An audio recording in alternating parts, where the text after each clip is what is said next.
It's actually the director of talent and content at the Annenberg Space for Photography. This work is really about the subconscious.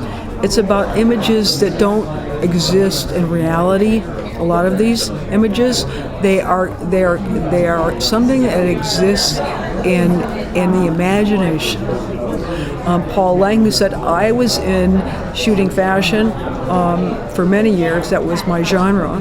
And Photoshop came in, and things started changing so drastically that I ended up leaving my career in fashion to do fine art photography.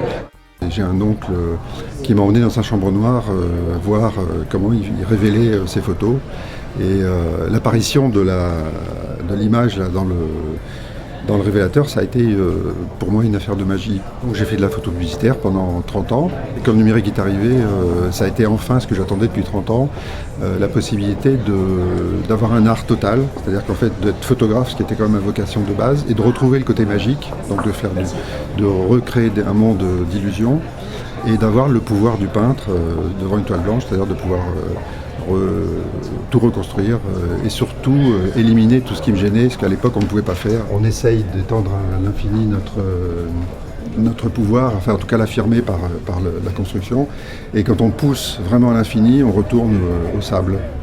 Et on pourrait dire tu es sable et tu retourneras sable. Si par exemple le personnage du dessous souriait, l'animal il sourit aussi quelque part, parce que sinon le langage du corps ne correspond pas avec l'expression de l'animal qui est dessus. Et j'ai essayé de faire ça avec la photo, tout en sachant que c'est plus vraiment des photos, quoi, puisque les photos de base qui sont anciennes et en sépia, je les peins à la manière d'un peintre en fin de compte, et je mets des textures dessus pour que ça ressemble à des peintures quelque part.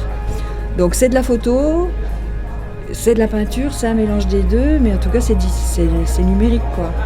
Et j'essaie que ce soit drôle, parce que j'aime rire et que voilà, quoi. Puis je veux montrer le côté positif des animaux. Je m'amuse, et quand je les vois, si je suis pas content, si ça m'amuse pas le résultat, c'est que j'ai pas atteint vraiment le résultat. J'avais que moi sous la main.